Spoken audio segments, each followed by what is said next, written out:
नमस्कार, मी राहुल कुलकर्णी. एबीपी माझामध्ये जगभरातल्या सर्व प्रेक्षकांचं स्वागत आहे. काळ अत्यंत वेगाने बदलतो, विशेषतः ज्या नवमाध्यमाच्या काळात आपण जगत आहोत आणि त्या माध्यमाची स्वतःची जी गती आहे त्या गतीला समाज माध्यमाची जोड मिळाल्यानंतर अगदी एक महिन्याभरापूर्वी जी गोष्ट घडली, ज्याची अवघ्या महाराष्ट्राला आणि देशाला सुद्धा प्रतीक्षा होती, त्या महाराष्ट्र सरकारच्या सत्ता संघर्षाचा निकाल 11 मे या तारखेला आलेला होता. आणि त्या निकालाचं अजूनही विश्लेषण केलं जातंय. कोणाच्या मते हा निकाल श्री शिंदे यांच्या बाजूचा आहे, तर काही जणांच्या मते हा श्री उद्धव ठाकरे यांच्या बाजूचा आहे. राष्ट्रवादी काँग्रेसनं विशेषतः मुंब्र्याचे आमदार श्री जितेंद्र आव्हाड यांनी या निकालाचं विश्लेषण लोकांपर्यंत पोहोचवण्यासाठी 56,000 पुस्तिका काढून त्या महाराष्ट्रभरामध्ये वितरित करण्याचं ठरवलंय. कारण त्याच्यामागेही सरळ सरळ राजकारण आहे. कारण हे जे 2 प्रवाद आहेत त्यातला एक प्रवाद हा जर श्री उद्धव ठाकरे यांच्या बाजूने जात असेल तर त्या निकालाचं विश्लेषण करत असताना हे सरकार हे केवळ तांत्रिक गोष्टीच्या आधारावरतीच टिकलेलं आहे. कारण घड्याळाचे काठे उलटे फिरवता येत नाहीत आणि त्यातल्या त्यात श्री उद्धव ठाकरे यांनी राजीनामा दिलेला असल्यामुळं आम्हाला पुन्हा एकदा श्री उद्धव ठाकरे यांना मुख्यमंत्री करता येत नाही असं जे सूचक विधान सरन्यायाधीशांनी केलं, त्यानंतर एक बाजू असं म्हणते की हे सरकार हे घटनाबाह्य सरकार आहे. या सरकारच्या स्थापनेच्या वेळेला सन्माननीय राज्यपालांनी जी भूमिका घेतली ती घटना विरोधी होती आणि नंतरचा सगळाच घटनाक्रम हा घटनाबाह्य असल्यामुळं हे जरी घटनाबाह्य सरकार असलं तरी श्री उद्धव ठाकरे यांच्या राजीनाम्यामुळं या सरकारला खाली खेचता येत नाही, या एका निकषावरती हे सरकार टिकलेलं. सो या निकालाचा जो काही निवाडा आहे त्या निवाड्याची तांत्रिक बाजू समजल्यानंतर सुद्धा प्रत्यक्षामध्ये जनतेचा जो निवाडा येईल तोच खऱ्या अर्थाने महत्वाचा ठरणार. या आता 1 महिन्यामध्ये काय झालंय बघा. श्री राहुल नार्वेकर जे विधानसभेचे अध्यक्ष आहेत त्यांनी 3 दिवसापूर्वी एक भाषण करत असताना असं ते म्हणाले की मी या निवाड्या संदर्भामध्ये क्रांतिकारी निर्णय घेणार आहे आणि तो क्रांतिकारी निर्णय हा सर्वांना आश्चर्यचकित करेल. सर्वसाधारणपणे घटनेमध्ये अभिप्रेत असलेली जी पदं आहेत राज्यपाल आणि विधानसभेचे विधान परिषदेचे अध्यक्ष यांनी घटनेला धरून वर्तन करावं असं जरी अपेक्षित असलं तरी देशभराचा गेल्या 60 वर्षातला राजकीय इतिहास असा आहे की विधिमंडळाचा सभापती असेल किंवा राज्यपाल असतील हे सत्ताधारी पक्षांनी नियुक्त केलेली माणसं असल्यामुळं एक अपवाद सोमनाथ चॅटर्जी यांचा. कारण मी काही दिवसापूर्वी श्री सीताराम येचुरी यांची जी मुलाखत केली त्यावेळेला मला असं वाटलं होतं की सोमनाथ चॅटर्जी यांनी अणुकराराच्या वेळेला मनमोहन सिंह सरकारच्या बाजूनं जी भूमिका मांडली त्यानंतर त्यांची एका पातळीवरती वाहवा झाली, दुसरीकडे ते आयडिओलॉजीला कसे कमिटेड होते अशा पद्धतीची चर्चा झाली. परंतु सोमनाथ चॅटर्जी यांच्याबद्दल त्यांच्या मरणानंतर सुद्धा सीपीआय आणि सीपीएम मधली जी भावना आहे ती सीताराम येचुरी यांनी बोलून दाखवली. ती मुलाखत जरूर तुम्ही बघा, कारण राष्ट्रीय पातळीवरच्या राजकारणाचे अनेक अंग या निमित्ताने आपल्याला समजतात. सो तो एक अपवाद वगळला तर राहुल नार्वेकर पासून ते आधीच्या सर्व विधानसभेच्या अध्यक्षांचे निर्णय हे त्या राजकीय पक्षाच्या बरोबर गेलेले. त्यामुळे एका महिन्यामध्ये झालं काय असेल तर दिरंगाई झालेली आहे. एका महिन्यामध्ये एकाही आमदाराला त्यांच्या विरोधामध्ये, कारण जवळपास 56 आमदारांच्या विरोधामध्ये डिस्क्वालिफिकेशनची नोटीस इश्यू झालेली आहे, या बाजूनी पण झालेली आहे आणि त्याही बाजूने झालेली आहे. या संदर्भामध्ये कुठल्याही आमदाराला त्याचं म्हणणं मांडण्यासाठी प्रत्यक्ष बोलवलं गेलेलं नाही. एक जरूर झालंय की श्री राहुल नार्वेकर यांनी विधिमंडळाच्या सचिवालयाच्या माध्यमातून केंद्रीय निवडणूक आयोगाला पत्र पाठवलंय आणि त्यांना शिवसेना या मूळच्या राजकीय पक्षाची घटना मागवलेली आहे. आता यातनंही काही अर्थ ध्वनित होतात. एक अर्थ सरळ सरळ ध्वनित असा होतो की केंद्रीय निवडणूक आयोगानं 2018 साली श्री उद्धव ठाकरे यांनी आपल्या पक्षाच्या राजकीय घटनेमध्ये जो बदल केला तो बदल जवळपास पक्षातली लोकशाही संपुष्टात आणणारा असल्यामुळं आणि तो आम्हाला कळवलेलाही नसल्यामुळं त्या आधारावरती श्री एकनाथ शिंदे यांच्या शिवसेनेला मान्यता दिलेली आहे. आता श्री राहुल नार्वेकर यांनी पुन्हा तीच घटना जर मागवली असेल तर सर्वसाधारण महाराष्ट्रातल्या जाणकारांना, अगदी जाणकार नसतील आणि त्यांचं सर्वसाधारण वाचन असेल राजकीय, तरी त्यांना अंदाज येईल की श्री राहुल नार्वेकर यांचा सर्वसाधारण निर्णय काय असू शकतो. कारण कॉन्स्टिट्युशनली जी फ्रेम स्ट्रक्चर आहे त्याच्यामध्ये त्यांना निर्णय द्यायचा आणि त्याची जबाबदारी सर्वोच्च न्यायालयाने विधानसभेच्या अध्यक्षावरती देताना पण असं सांगितलेलं आहे की विधिमंडळाच्या नियमावलीच्या आधारावरती घ्या.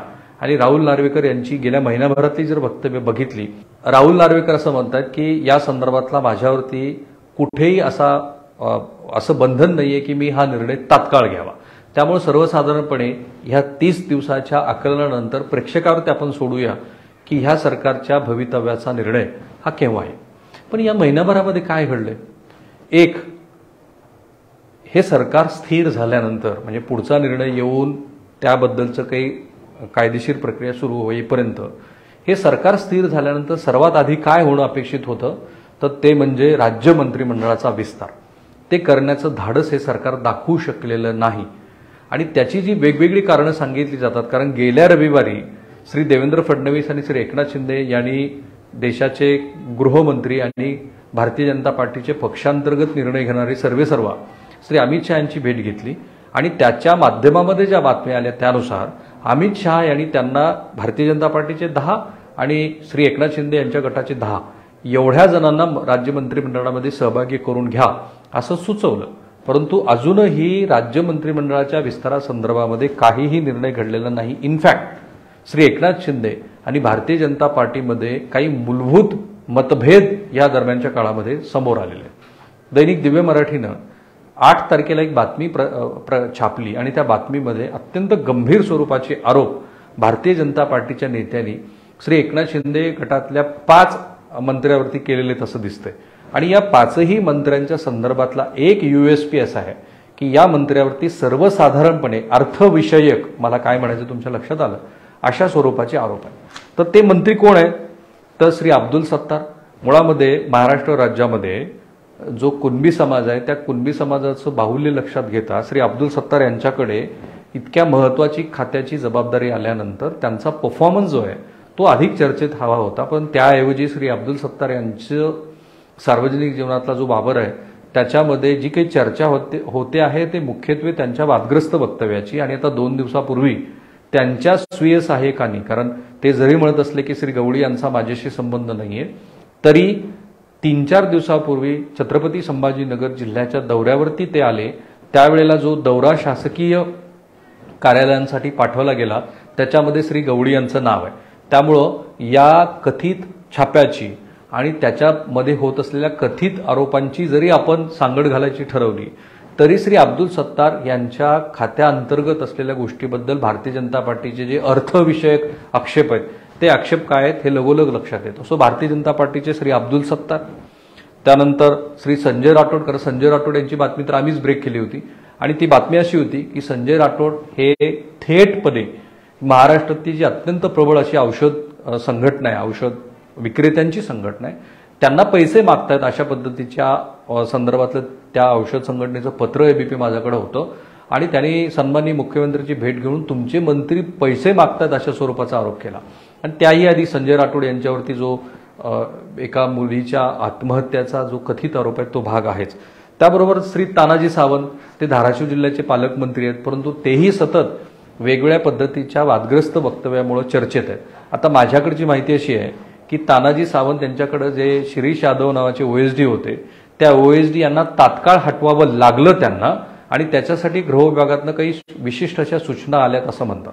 श्री तानाजी सावंत यांच्यावरती दैनिक दिव्य मराठीनी छापलेल्या वृत्तानुसार त्यांनी वेगवेगळ्या जिल्ह्यामध्ये खाजगी स्वीय सहाय्यक नेमले असा आक्षेप आहे. आता हे खाजगी स्वीय सहाय्यक काय करतात याचा तुम्हाला मला सगळ्यांना अंदाज आहे. त्यानंतर संदीपान भुमरे हे छत्रपती संभाजीनगर जिल्ह्यातले महत्वाचे आमदार आहेत. ते एकनाथ शिंदे यांच्याबरोबर असणं गरजेचं आहे कारण ते मराठा समाजाचे आहेत, ज्या समाजाचं प्राबल्य आपण महाराष्ट्राच्या राजकारणामध्ये बघतो. पण त्यांच्यावरती पण तेच आरोप आहेत की संदीपान भुमरे यांना त्यांच्या खात्यामध्ये असलेल्या अर्थविषयक गोष्टीमध्ये अधिक रस आहे. त्यानंतर गुलाबराव पाटील यांची कामं जी आहेत ती फारशी लोकांपर्यंत पोहोचलेली नाहीत अशा पद्धतीचा आरोप हा त्यांच्यावरती होतो आहे. आणि मग या 5 मंत्र्यांना तुम्ही आधी वगळा आणि मग नव्या मंत्र्यांचा समावेश करून आपण मंत्रिमंडळाचा विस्तार करू अशी जी भारतीय जनता पार्टीनं भूमिका घेतली. त्यामुळेच बहुधा श्री एकनाथ शिंदे की जे महिनाभरापूर्वी आपल्या गावी दरे गावावरती गावी गेले होते आणि 4 दिवस महाराष्ट्राचं मंत्रालय तिथे कामकाज करते असं दिसत होतं, ते आता अचानकच कुणालाही माहिती नसताना काश्मीरच्या सुट्टीवरती गेले. सो मतभेद तिथे जरूर आहे. ते मतभेद आणखी मोठे केव्हा झाले? श्रीकांत शिंदे की जे मुख्यमंत्र्यांचे चिरंजीव आहेत, जे कल्याणचे खासदार आहेत, त्यांनी जाहीरपणे पत्र लिहिलं आणि भारतीय जनता पार्टीच्या नेत्यांना सांगितलं की जर तुमची इच्छा असेल तर मी खासदारकीचा राजीनामा देतो, पण काही स्थानिक मंडळी ही आमच्या संबंधामध्ये मिठाचा खडा पाडतात. प्रत्यक्षात गोष्ट अशी आहे की कल्याण आणि डोंबिवली हा जो मतदारसंघ आहे, कल्याणचे ते खासदार आहेत, कल्याण मतदारसंघामध्ये 6 विधानसभा मतदारसंघ येतात, त्यातल्या 3 विधानसभा मतदारसंघावरती भारतीय जनता पार्टीचं प्राबल्य आहे आणि त्या मतदारसंघामध्ये ब्राह्मण समाजाची मेजॉरिटी आहे. त्यामुळं पारंपरिक पद्धतीनं त्यांना असं वाटतं की हा मतदारसंघ हा विशेषतः रवींद्र चव्हाण ज्या मतदारसंघाचं नेतृत्व करतात ते सार्वजनिक बांधकाम मंत्री आहेत, तो मतदारसंघ ब्राह्मण समाजाला सोडावा आणि त्या बदल्यामध्ये रवींद्र चव्हाण यांनी लोकसभेची निवडणूक लढवावी आणि ती जागा की जी प्रमोद महाजन यांनी शिवसेनेला दिलेली होती ती जागा पुन्हा एकदा भारतीय जनता पार्टीकडे घ्यावी आणि थेट एकनाथ शिंदे गटावरती बहिष्कार टाकण्याची भूमिका तिथल्या स्थानिक भारतीय जनता पार्टीच्या नेत्यांनी घेतलेली आहे. आणि त्याला जोड जी मिळाली ती अशी आहे की तिथे एका पोलीस स्टेशनचे एक PSI आहे, त्या PSIनी भारतीय जनता पार्टीचे पदाधिकारी श्री जोशी यांच्यावरती थेट विनयभंगाचा गुन्हा दाखल केलेला आहे आणि ही शक्यता आहे की त्यानंतर हे संबंध अधिक ताणले गेलेले. त्यामुळे दिसतं असं आहे की सर्वोच्च न्यायालयाच्या निवाड्यानंतर सुद्धा भारतीय जनता पार्टी आणि शिंदे शिवसेना यांच्यामध्ये एकोपा यायच्या ऐवजी तो अधिकच वाढताना दिसतोय आणि ही एक दाट शक्यता जी आता आपण महाराष्ट्राला बातमी सांगूया. मला जी माहिती आहे त्यानुसार श्री एकनाथ शिंदे यांच्याकडे जे काही 12-13 खासदार थेट जनतेतनं निवडून आलेले आहेत त्यांना काही धनुष्यबाण चिन्हावरती निवडणूक लढायची नाही. त्यांना असं वाटतं आहे की आपण भारतीय जनता पार्टीच्या चिन्हावरती जर निवडणूक लढवली तर ती अधिक चांगली आहे आणि म्हणून भारतीय जनता पार्टीच्याच चिन्हावरती लढण्याच्या त्यांच्या भूमिकेत असताना भारतीय जनता पार्टीनं महाराष्ट्रातल्या 48 लोकसभा मतदारसंघातले त्यांचे लोकसभा मतदारसंघाचे जे प्रभारी आहेत त्यांच्या नियुक्त्याही करून टाकल्या. काही आमदारांची अशी भावना आहे की आपण श्री एकनाथ शिंदे यांच्याबरोबर न लढता, त्यांच्या चिन्हावरती न लढता आपण भारतीय जनता पार्टीच्या चिन्हावरती लढलं पाहिजे. आता एका महिन्यामध्ये श्री एकनाथ शिंदे आणि भारतीय जनता पार्टीची आव्हानं जर समोरची बघितली तर ती काय आहेत? जर अरिथमेटिक वाईज, कारण विनोद तावडे यांचं असं मत आहे की महाराष्ट्रातलं राजकारण असू द्या किंवा देशातलं राजकारण असू द्या ते काही गणितावरती चालत नाही, त्याच्यामध्ये बरीचशी केमिस्ट्री असते, हे मान्य आहे. परंतु तरी सुद्धा राष्ट्रवादी काँग्रेस ज्याचा 18 ते 20% वोट शेअर आहे, शिवसेना ज्यांचा 18 ते 20% वोट शेअर आहे आणि काँग्रेस कितीही स्कॅटर्ड असली तरी सुद्धा त्यांचे जे स्थानिक मनसबदार आहेत त्या सगळ्यांच्या मताची जर बेरीज केली तर ती 50%पेक्षा अधिक पुढे जाते. आणि आता राष्ट्रवादी काँग्रेसमध्ये जो काही भारतीय जनता पार्टी ज्याच्याकडे आस लावून बसलेली होती तो जो एक फ्रॅक्शन आहे, तो जो एक गट आहे, तो अत्यंत राजकीय चलाखी दाखवत श्री शरद पवार यांनी ज्या पद्धतीनं आता बाजूला सारला, त्यानंतर महाविकास आघाडी कितीही खडाखडी झाली तर एकसंघपणे भारतीय जनता पार्टीच्या विरोधात लढू शकते. आणि त्या स्थितीमध्ये गेल्या एका महिन्यातल्या राजकीय घडामोडी जर आपण बघितल्या तर 48 पैकी ज्या 23 जागा लोकसभेच्या भारतीय जनता पार्टीने जिंकल्या त्यातल्या आत्ता नव्या सर्व्हेनुसार अगदी 10 जागा सुद्धा भारतीय जनता पार्टीला जिंकणं अवघड आहे. आणि ह्या वस्तुस्थितीच्या पार्श्वभूमीवरती या सरकारचा परफॉर्मन्स अधिक चांगला होणं हे गरजेचं असताना भारतीय जनता पार्टी आणि शिंदेंच्या शिवसेनेमध्ये हे धाडस नाहीये की ते मंत्रिमंडळाचा विस्तार करतील. इनफॅक्ट मंत्रिमंडळाचा विस्तार झाल्यानंतरच खऱ्या अर्थाने महाराष्ट्रातल्या राजकीय नाराजी नाट्याला नवीन वेग येऊ शकतो आणि तीच ती भीती आहे की त्या भीतीमुळे आपल्याला असं दिसतं आहे की भारतीय जनता पार्टीच्या ह्या सरकारमध्ये जो परफॉर्मन्स त्यांना अपेक्षित होता तसा नाहीये. आणि ह्या सगळ्यांची जर गोळाबेरीज केली तर सत्ता मिळून सुद्धा भारतीय जनता पार्टीचं नुकसान होताना दिसतं आहे. आयडिओलॉजिकल पातळीवरती झालेलं आहे ना, सत्तेमध्ये त्यांना पुरेसा वाटा मिळालेला आहे. ज्या मधल्या काळामध्ये ज्या प्रशासन अंतर्गत बदल्या झाल्या त्या प्रशासन अंतर्गत बदल्यामधून सुद्धा श्री एकनाथ शिंदे आणि श्री देवेंद्र फडणवीस यांच्यामध्ये काही अंतर्गत मतभेद आहेत अशा पद्धतीच्या बातम्या ह्या वेगवेगळ्या वर्तमानपत्रात येतात. सो एका महिन्याचं जे मासिक आहे, मासिक हे मी वर्तमानपत्र किंवा आपल्याकडे जे नियतकालिकं येतात त्या अर्थाने हा वापरलेला शब्द आहे. तर त्याचा जर विचार केला तर एकीकडे विरोधकांची एकजूट होताना त्यांच्या पक्षांतर्गत राजकारणामध्ये काही गोष्टीची गणितं ते यशस्वीपणे जुळवत असताना दुसरीकडे मात्र एकनाथ शिंदे यांची शिवसेना आणि भारतीय जनता पार्टीमध्ये दरी आहे हे गेल्या 1 वर्षानंतर हळूहळू का असेना पण ते दिसायला लागले. आणि हे वरवरून दिसतं तितकं सोपं नाही आहे की श्री एकनाथ शिंदे हे आपली सुट्टी साजरी करण्यासाठी सहकुटुंब काश्मीरला गेलेले असताना एकनाथ शिंदे यांचे सुपुत्र श्रीकांत शिंदे यांनी मात्र भारतीय जनता पार्टीतली काही स्थानिक नेते मंडळी ही आमच्या मैत्रीमध्ये खडा टाकतायत असं सूचित केलंय. सो थांबूया आपण इथे. जी महत्वाची घडामोड असते त्याची आपण नोंद घेतो. लवकरच या सरकारची वर्षपूर्ती होणार आहे. 30 जून 2022 या दिवशी हे सरकार सत्तेवरती आलेलं होतं आणि आता बरोबर काही दिवसानंतर या सरकारची वर्षपूर्ती होईल. त्या निमित्ताने आपण या सरकारनं वर्षभरामध्ये काय कमावलं याबद्दलची चर्चा करूया. थांबूया.